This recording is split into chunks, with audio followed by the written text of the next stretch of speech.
The hallway at Veterans Memorial Hospital was still, lit only by the pale hum of fluorescent lights overhead. It was the kind of quiet that made you hold your breath without knowing why. Most of the patients had long since dozed off. The night shift nurses moved with practiced ease, and even the machines, those ever-beeping guardians, seemed to have settled into a low, rhythmic lull. Except in room 212. At precisely 3:17 a.m., the silence broke. A sharp, singular bark pierced the air, then another and another, this one louder, more forceful, urgent. Inside the room, Staff Sergeant Lenora Briggs lay unconscious, recovering from a high-risk spinal surgery just 3 days earlier. At 57, the retired Army engineer bore the weathered grace of a woman who had seen war and made it back in one piece, but not without scars. Her skin was rich and deep-toned, her silver-flecked hair braided tight against her scalp. IV lines ran to her arm. A heart monitor blinked green beside her. And at the foot of the bed, rigid and unblinking, sat Valor. The German Shepherd was lean, muscular, with a black saddle and graying muzzle, age catching up but not slowing him down. He wore a red service vest embroidered with a golden patch that read Medical Support K9, Military PTSD Seizure Alert. But right now, he wasn't monitoring vitals. He wasn't nudging her hand for comfort.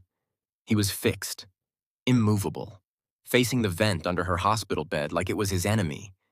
And he was barking like his life, and hers, depended on it.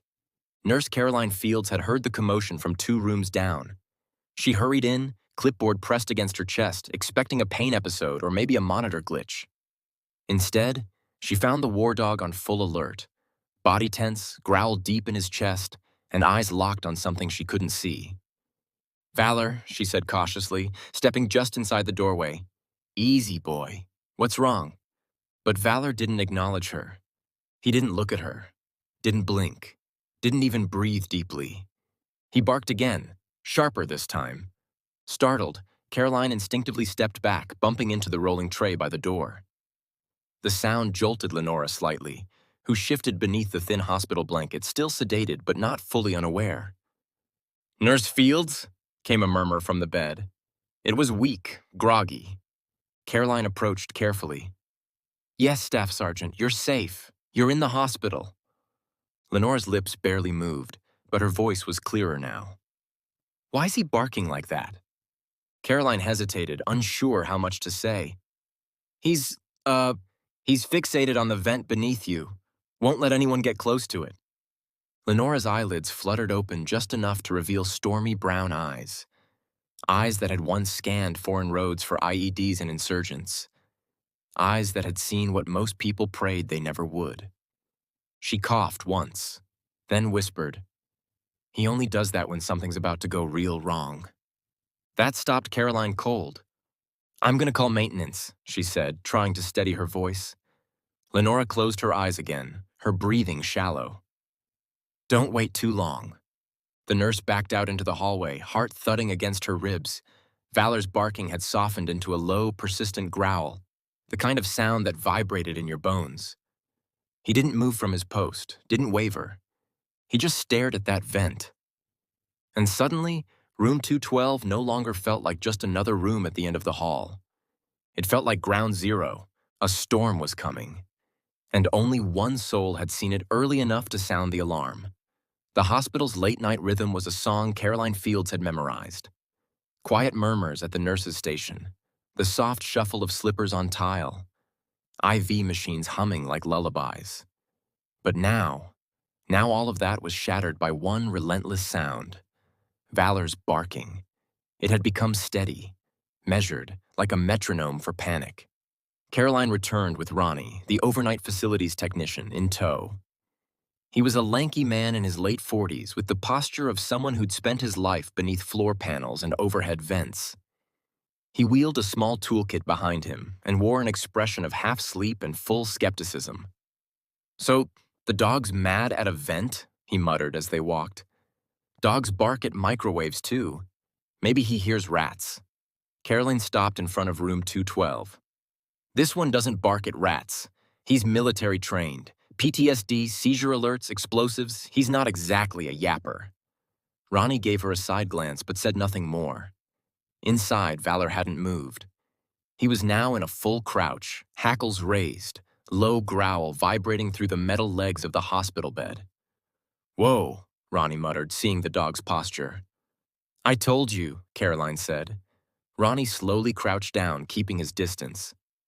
"Easy, boy. I'm just gonna take a quick peek." Valor growled louder. He inched forward slightly, blocking access to the vent. Okay, not peeking. Not right now," Ronnie said, bisipite, raising both hands. Caroline reached for her radio. "Security's going to need to be here for this." "You think it's dangerous?" "I think Valor thinks it is." They didn't have to wait long. 2 security officers arrived within minutes. Johnson and Reeves, both in navy blue polos, walkies clipped to their shoulders. Johnson was the senior of the two and had a calm, almost too casual air about him. "Got a report about a disruptive dog?" he asked, already eyeing the German Shepherd. "He's not disruptive. He's warning us," Caroline said. "And I don't want to find out we ignored him too late." Reeves moved closer to the vent, crouching like Ronnie had. "This one of those bomb dogs?" "Valor was trained for overseas operations," Caroline replied. "His handler, Lenora Briggs, is in that bed. He's never done this before, not in 3 days here." Valor let out a bark so loud it startled even Johnson. Reeves stood. "All right, let's open the vent, see what's got him worked up." Ronnie looked between the dog and the vent. "With him that close? You first." "Let me handle it," Caroline said softly, moving toward Valor. She crouched low and reached into her pocket for something. The end of a worn green tug toy.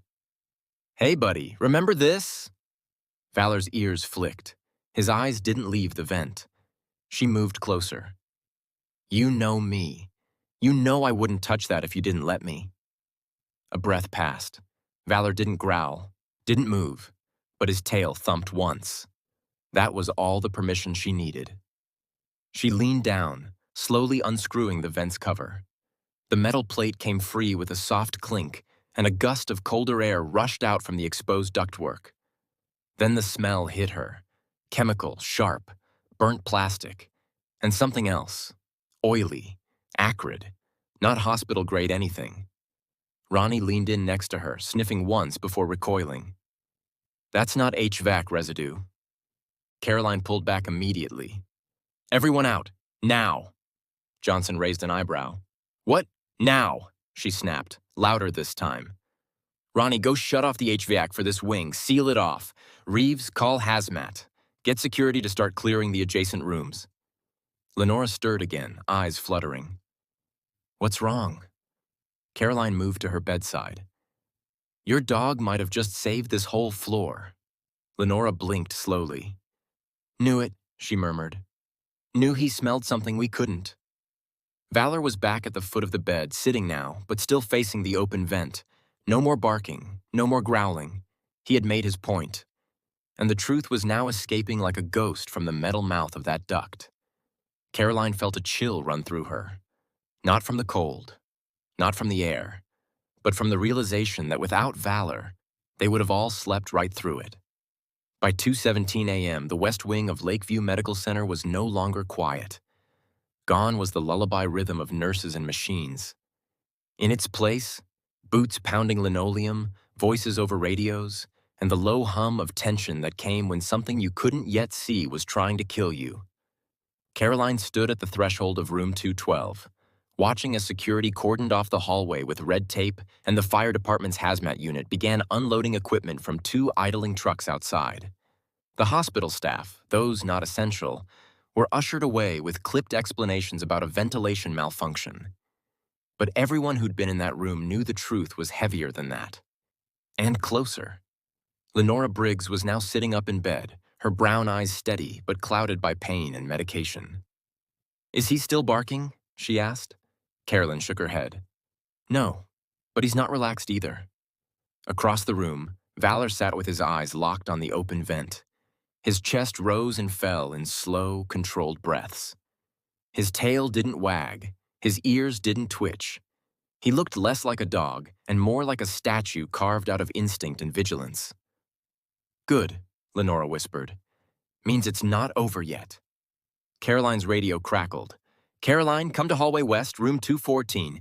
You need to see this. She glanced at Lenora, who nodded once. Go, I'll be here, he'll be here. Room 214 was 2 doors down. The lights were on now, and 2 hazmat techs were already suiting up in yellow protective gear. One of them, Lieutenant DeMarco, stood near the open vent with a strange look on his face. We traced the scent trail back through the ducts, he said. Thought maybe it was a chemical leak, maybe leftover residue from some maintenance job gone wrong, but this… He handed Caroline a small, clear evidence bag. Inside it, folded tightly, was a plastic wrapper, no bigger than a receipt. Is that… Caroline frowned. DeMarco nodded. It's a sealant wrapper, for a type of compound used in military-grade plastic explosives. Caroline's stomach dropped. No active residue, he added quickly. But it was recent, within 24 hours. She stared at the wrapper. Someone stashed something, or prepped for it, and took it back out. That's what scares me, DeMarco said quietly. Because if it's gone now, where did it go? Back in room 212, Valor let out a low chuff. Not a bark, not a growl, a signal. Caroline turned and sprinted. Lenora was clutching the edge of her bed with one hand. The other was resting gently on Valor's back. He hears them, she said as Caroline entered. He knows someone's still here. What do you mean hears them? Footsteps, Lenora whispered. 2 floors above. Faint. Repeating. He's done this before. Overseas. It was insurgents crawling into our perimeter overnight. Valor stood suddenly and moved to the door, body rigid. Caroline clicked her radio. Security, lock down the ICU and request internal surveillance review. We may have an unauthorized person in the building, possible link to the vent incident. A long silence followed before a voice replied. Understood. Confirmed camera blind spots on sub-level 2 and roof access stairwell. Caroline didn't like that answer. Send someone to check the roof stairwell now. She looked at Lenora. Do you feel safe with him here? Lenora gave the smallest smile. He's the only reason I'm still breathing. Caroline nodded, then turned to Valor. You stay, boy. You protect her. And without another word, she took off down the hall, 2 security officers at her heels. Outside, the storm that had been threatening all night finally broke, a soft rain beginning to fall against the glass windows. The hospital, for all its structure and certainty, suddenly felt fragile. Inside room 212, Valor stood like a sentinel between the bed and the door. His muscles were taut, his ears swiveled. Above him, someone stepped quietly across the roof, and Valor growled. Not out of fear, but out of memory. This was familiar. And this time, he wasn't going to wait for the explosion. The rain had turned into a steady rhythm on the rooftop, tapping softly like a distant metronome counting down seconds no one knew were running out. Caroline's boots echoed across the 4th-floor corridor as she moved with purpose, the hospital's sterile glow casting long shadows behind her. She'd called for Officer Darnell Briggs, Lenora's son, a uniformed police sergeant on overnight patrol, and was now ascending the north stairwell 2 steps at a time. On the 3rd landing, her radio buzzed. Static, then a voice. Roof access door is ajar. No sign of forced entry, no visible personnel. She froze mid-step. Ajar? That door had a 3-lock system, and every single nurse on shift knew it was never, ever left open. Not unless someone had a key or a clearance. Wait for me, she said into the mic. Don't go in alone. The officer on the other end exhaled. Understood. But it was too late.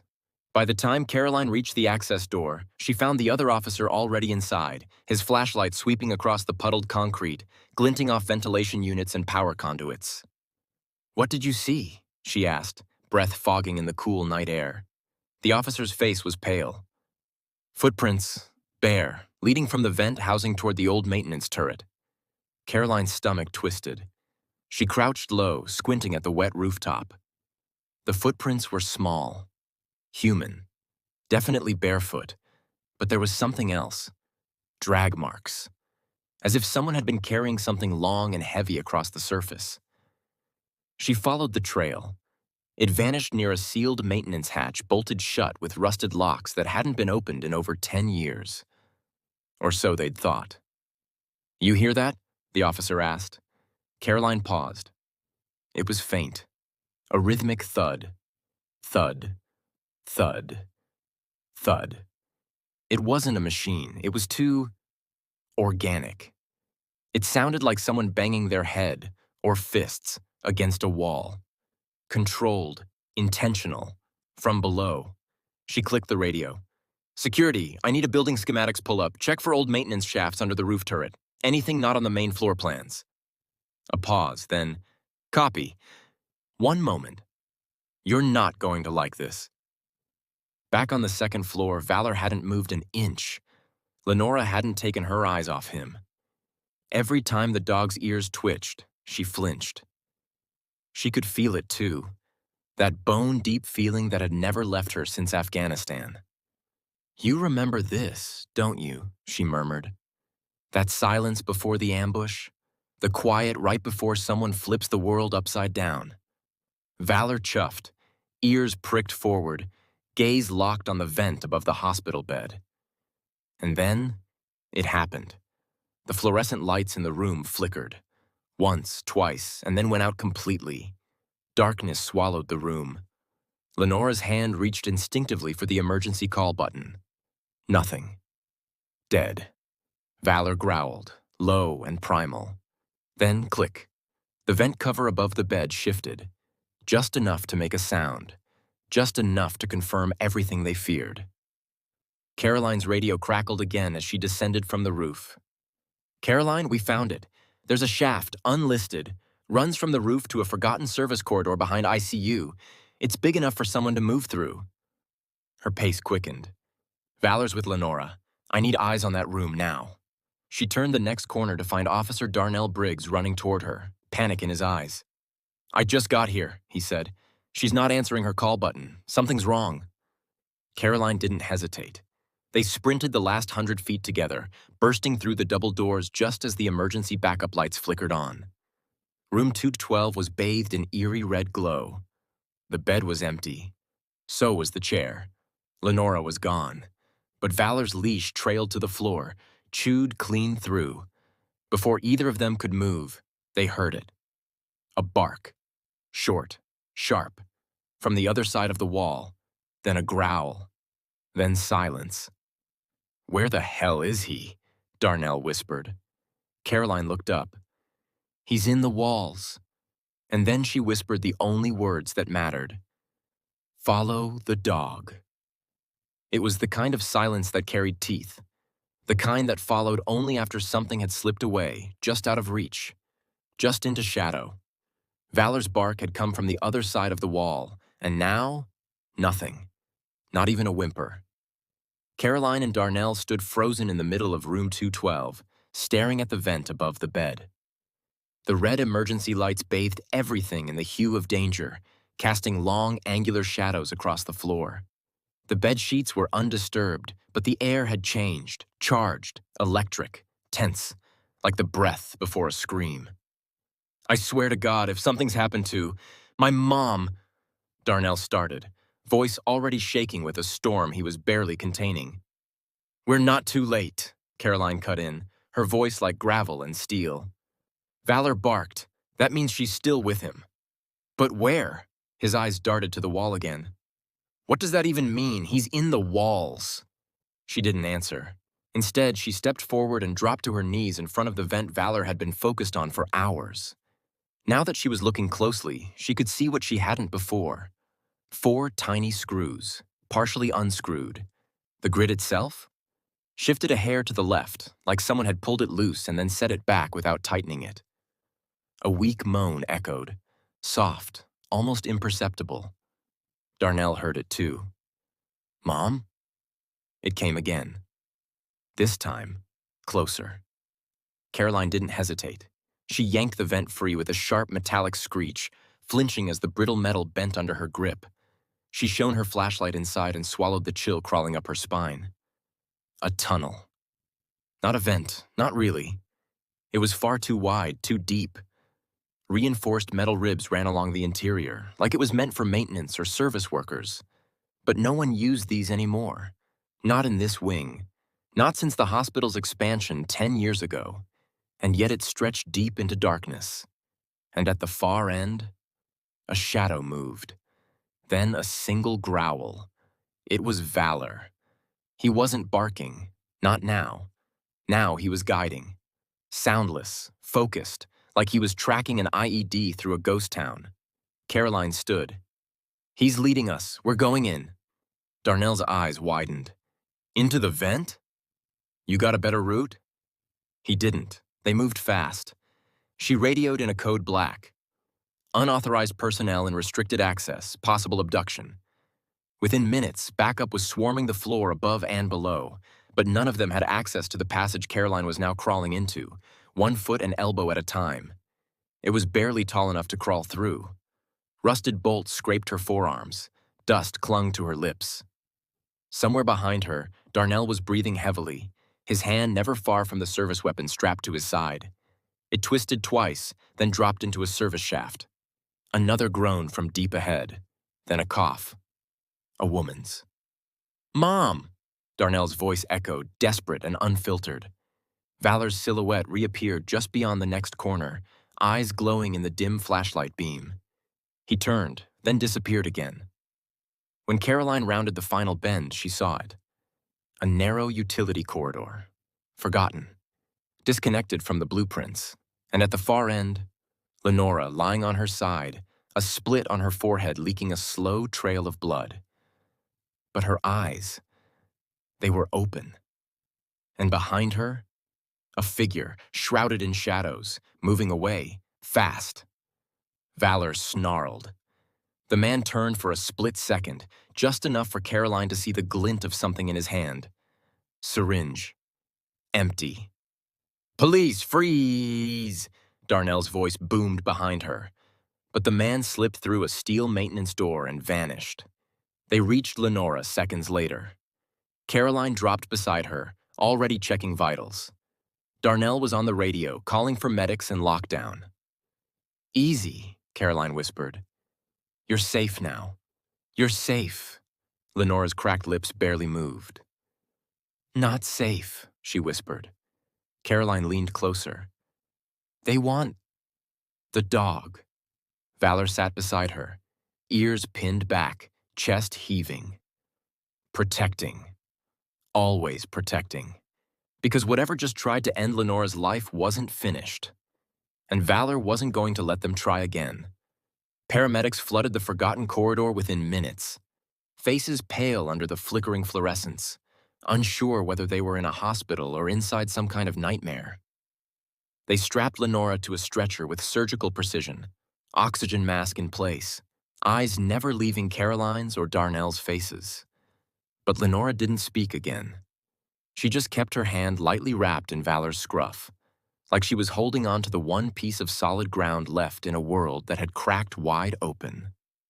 Caroline walked beside the gurney as it wheeled toward the elevator, her voice low but urgent into the radio. "Seal all stairwells. Lock down every corridor between levels 3 and 5. Suspect in-hospital attire. Could be impersonating staff." On the monitor, Lenora's vitals pulsed weakly. Too weak for someone who was healthy 3 days ago. Too weak for someone who wasn't supposed to be in danger. "You're gonna be all right," Darnell murmured at her side, his knuckles white on the rail of the stretcher. "I got you. I'm here now. I got you." She blinked slowly, once, then passed out. The elevator jolted as it rose toward ICU. Darnell turned to Caroline. "He injected her. I saw it. She was out cold, like she was paralyzed. What kind of drug does that?" Caroline didn't answer at first. She was too busy, staring at Valor, who hadn't taken his eyes off the closed elevator doors. "I don't think it was meant to kill her," she said finally. "I think it was meant to keep her quiet, long enough for him to vanish." "But why her? She's just a retired vet. She never hurt anyone." Caroline's mouth twitched into something like a grimace. "No, but maybe she saw something, Or maybe she knows something, and someone doesn't want that reaching daylight. The elevator dinged. When the doors slid open, the ICU ward was already surrounded. Uniforms everywhere. Nurses shaken but safe. No sign of the intruder, except for one thing. A pair of scrubs, drenched in sweat, abandoned on a gurney by the service lift at the far end of the hall. And something tucked underneath them. Caroline reached it first. A patient bracelet. Scanned. But the name wasn't Lenora Carter. It was Valerie Nix, the patient from room 401. Darnell's eyes narrowed. Isn't that? Caroline nodded. The woman who coded earlier tonight. The one who died. Except now her band is down here. And someone's walking the hospital in her name. They both turned, their eyes tracking the security monitors behind the nursing station. Camera feeds blinked through every hallway, every stairwell, until one showed movement. 4th floor, research wing, closed to the public. But someone was inside. Caroline was already moving. Stay with your mom, she ordered Darnell. I'll take Valor. He didn't argue, because something about that hallway, something about the way the lights flickered. It felt like the truth was waiting. But it wasn't just hiding. It was watching. The 4th floor was cold. Not from the thermostat. From something deeper. Caroline stepped through the double doors with her flashlight low and her voice low in her throat. Valor didn't bark. He stalked, like he knew exactly where they were going. Room by room, they moved. Offices, labs, old storage closets that hadn't been touched in years. Then a secured door with a fingerprint scanner and a faded placard. DoD Partnership Program. Retired Military Personnel. Cognitive Trials. Wasn't supposed to be in use anymore, Caroline muttered, swiping her badge out of instinct. Red light. Of course. Valor whined, pawed at the base of the door, then turned sharply, trotting down the hallway like he'd heard something she couldn't. She followed, down past the stairwell, toward the door marked Research Archive B. It was ajar. She eased it open. Inside, the walls were lined with sealed filing cabinets and a long table covered in dust. A single old desktop monitor flickered to life the moment she stepped inside. A line of code scrolled across the screen. Patient 0291. Status, discontinued. Then patient 0291. Status, reactivated. Caroline's breath caught. That was Lenora's number. It had been printed on the emergency wristband she wore when she came in. Not her name, not her rank, just a number. Valor growled. From behind the file cabinets, a whisper of movement. She raised her flashlight, but it was too late. The lights blew out, and the room went black. The blackout wasn't total, just long enough to make Caroline's blood spike with adrenaline and her muscles freeze for a split second before instinct kicked in. She dropped low. Valor, she whispered. The shepherd was already moving, silent, purposeful, a shadow in the dark, teeth bared in silence. Caroline's hand hovered near her holster. She couldn't see, but she could feel it, the shift in the air, the kind of tension that built before something snapped. And then came the first sound. Not a footstep, a breath, drawn in sharp, then held. Someone else was in the room. Chicago PD, she called out, her voice steady. Come out now, hands up, or I send the dog in. Silence. Then, the faint scrape of metal on tile. Valor lunged. A flash of movement erupted from behind the file cabinets, someone darting low, fast, straight toward the exit. Caroline caught a glimpse as her flashlight flickered back on. A hospital mask, surgical cap, and gloved hands. She bolted after them, radio clattering at her side. Suspect headed west down Research Wing B, 4th floor. I need backup. Valor was faster. His paws hit the floor like hammers, each stride closing the gap between predator and prey. The figure turned a sharp corner and tried to shove through the fire door, but it didn't give, locked from the inside. Trapped. Caroline rounded the corner just as the figure spun to face her. She froze. It wasn't a man. It was a woman, but not a nurse, not a doctor. A face that didn't belong anywhere in the hospital system. The same face on the surveillance from the emergency stairwell 2 nights ago. The one that led out of the ICU without ever being recorded coming in. She pulled something from her pocket. Small. Cylindrical.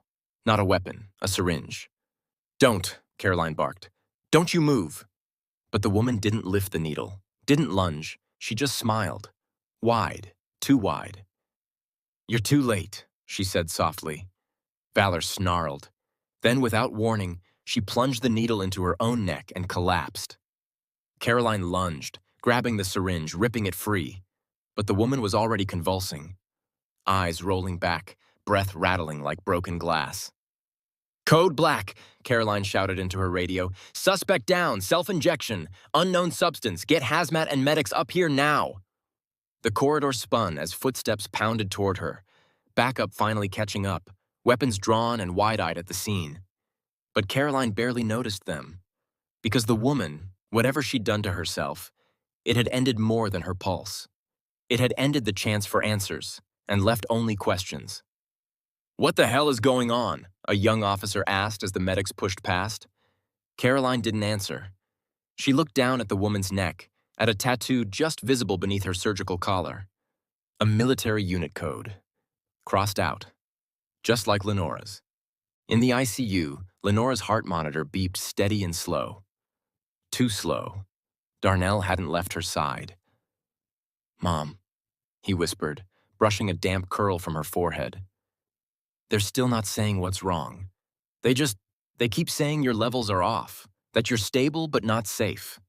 Valor appeared in the doorway like a sentinel returning from war, blood on his paws and dust in his coat. He walked straight to Lenora's bedside and laid his head across her chest. And for the first time in hours, her hand moved. Fingers curled into his fur like she was tethering herself back to life. The nurse monitoring her vitals gasped. Oxygen saturation just jumped. But Darnell wasn't watching the machines. He was watching Valor. And for the first time, he believed his mother's words. That this dog wasn't just a companion. He was something more. Not just a soldier, but a safeguard, a memory keeper, a witness to something the world still wasn't ready to understand. And whatever came next, they'd have to face it together. By morning, every camera in the hospital had been checked, scrubbed, and rechecked again. Nothing. No entry logs, no ID swipes, no nurse shifts matching the intruder, no patient record, employee badge, or paper trail of any kind. It was like the woman in the mask had never existed, except for the body in the morgue. And the tattoo burned into the flesh beneath her jaw. 5 to 21-7, with a single line slashed through it. Just like the old unit codes on Lenora's service records.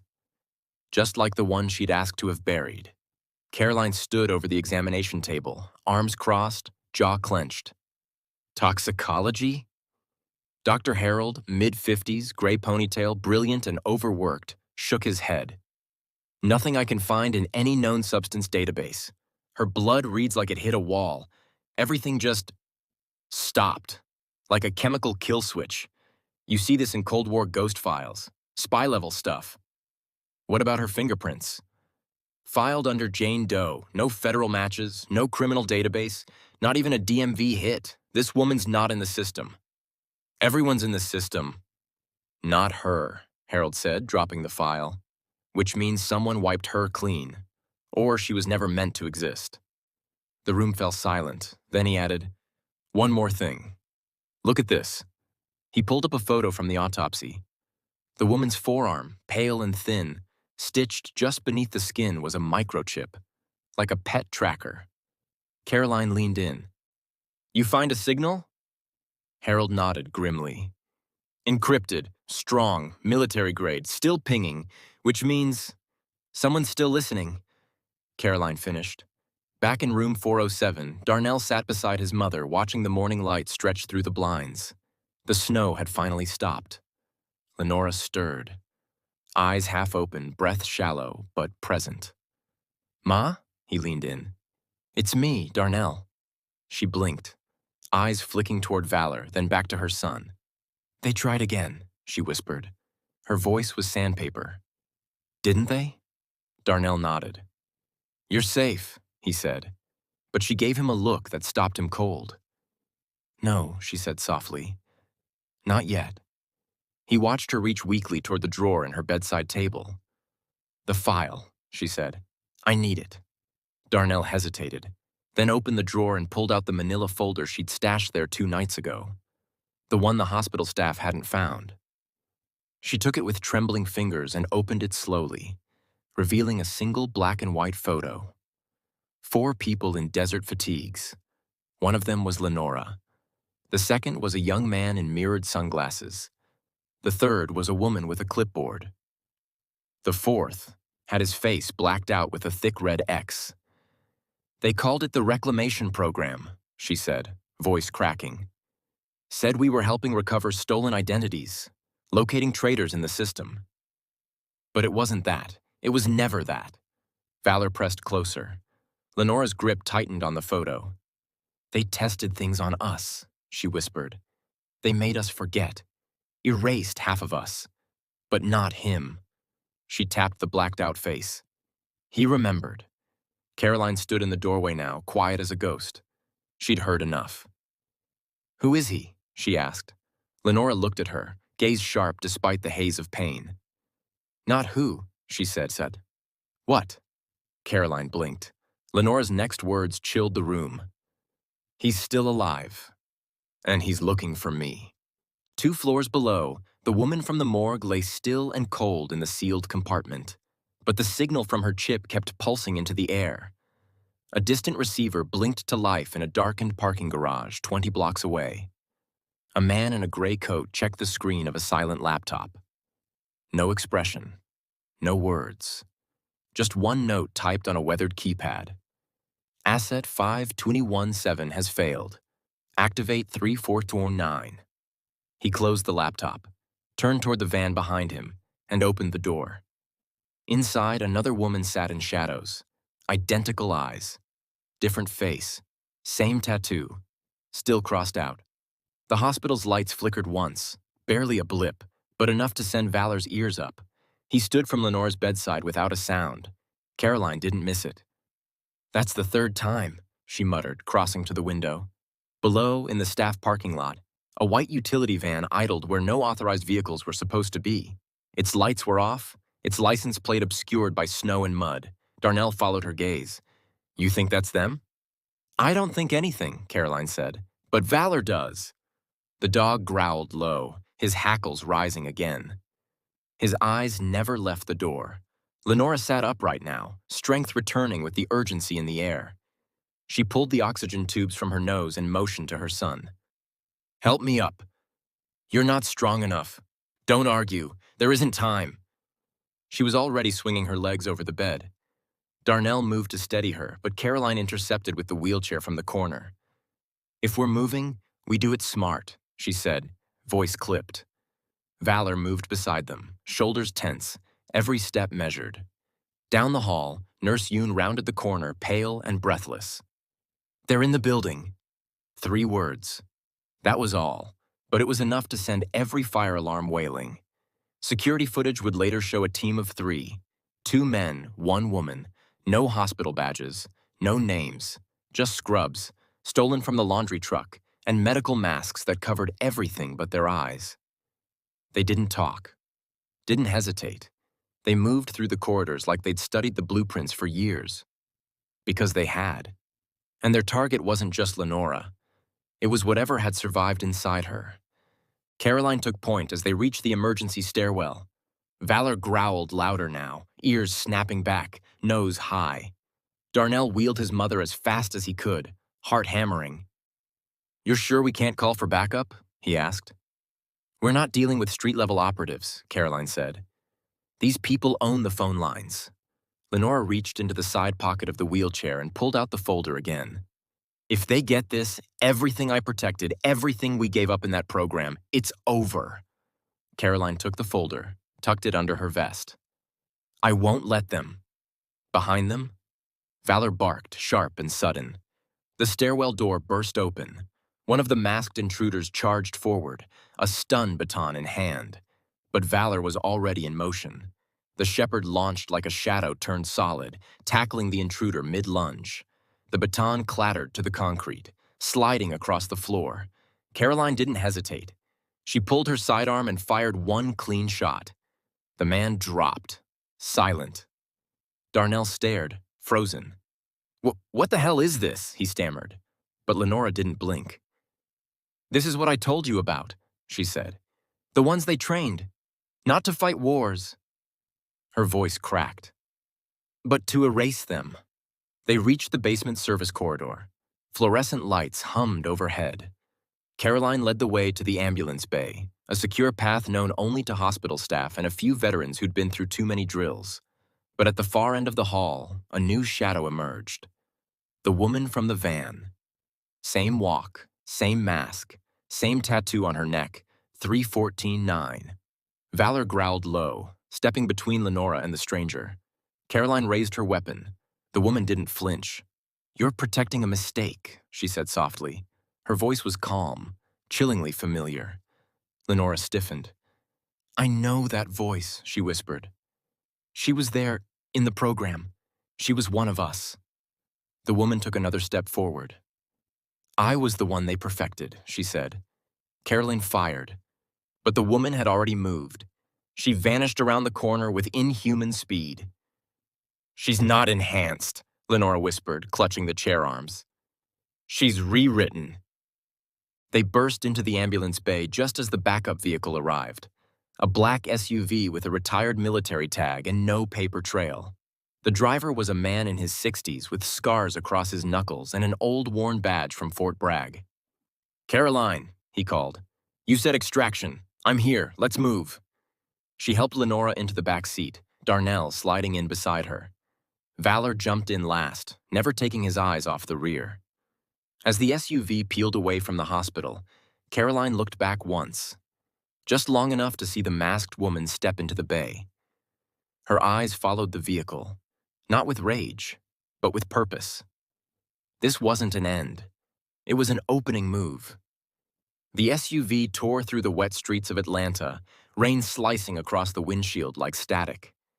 The city lights blurred as Caroline pushed the engine past legal limits, her jaw clenched, eyes fixed forward.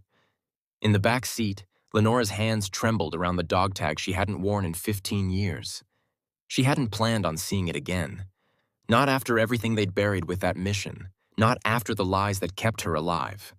Valor sat pressed against her leg, his body vibrating with tension. He hadn't relaxed since they left the hospital. Not when she'd whispered her son's name like a prayer. Not when she gave Caroline the final folder. And certainly not when they passed the city limit, where memory gave way to instinct. Darnell, still gripping his mother's hand, finally broke the silence. "Mom, what the hell was that woman? She moved like she wasn't real." Lenora didn't answer right away.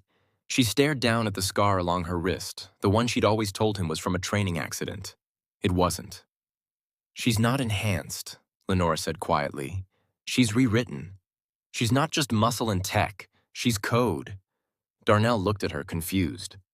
"What does that mean?" Caroline glanced at them in the rearview mirror. "It means someone figured out how to write humans the way they write algorithms. That woman at the hospital, she's not just a product of experimentation, she's running a program." Lenora nodded slowly. "And I was the test case, the last one who said no." Rain hammered harder as they pulled off the interstate, winding into the hills north of the city. Caroline turned onto a dirt road flanked by pine trees that bent in the storm. At the end of the path stood a small cabin, barely visible against the darkness. No power, no phone, no digital footprint. The last safe place. Inside, the air was cold and still. Darnell built a fire while Caroline swept the perimeter. Valor didn't move from Lenora's side. She sat down slowly, placing the folder on the old wooden table. "Project Halberd," she said, opening it. That's what it was called. DARPA Offshoot. Started in 2006, classified under predictive warfare models.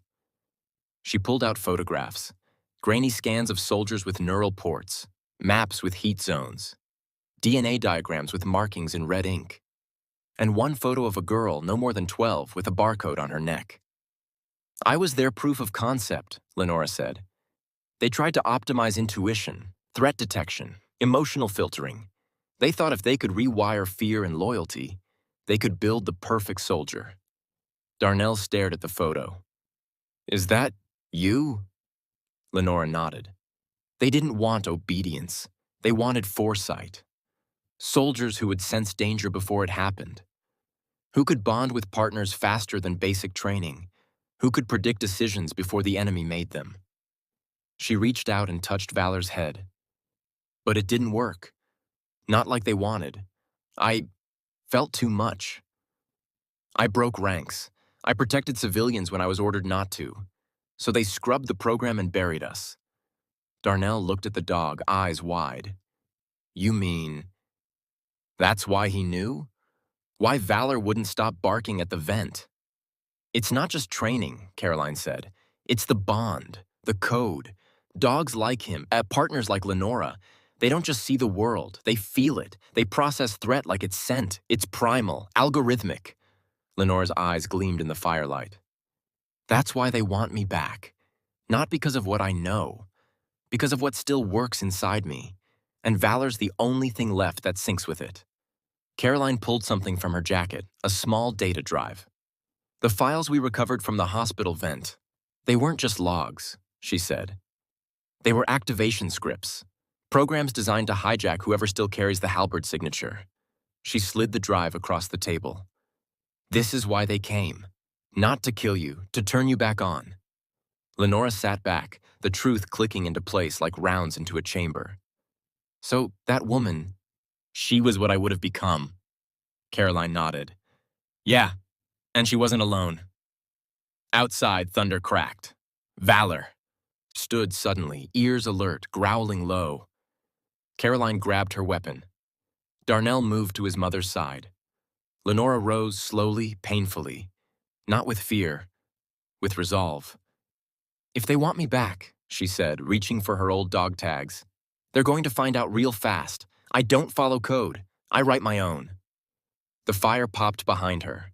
Valor stepped beside her, eyes locked on the door. No bark, just that quiet, perfect stillness before the storm. And as the wind howled across the cabin, Lenora whispered one last thing, mostly to herself. I'm not your weapon anymore. Some battles don't happen on the front lines.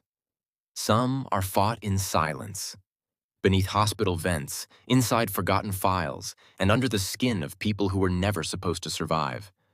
Lenora was trained to follow. Instead, she chose to feel. She wasn't supposed to be a mother. She became a protector. And Valor? He was never just a dog. He was the one who remembered what the world tried to erase. In the end, it wasn't about the uniform she wore or the orders she refused. It was about the bond, the code between a soldier and her dog that no system could replicate. And if that doesn't make a hero, we don't know what does. If stories like this matter to you, about loyalty, hidden courage, and the quiet ways dogs save lives, hit that subscribe button. Because somewhere out there, another dog is barking. And we'll be here to tell you why. Turn on notifications so you never miss the next story. And if you believe in real heroes, the kind with 4 paws, drop A in the comments. Because what they carry isn't just instinct. It's everything we forgot to protect. We'll see you in the next one.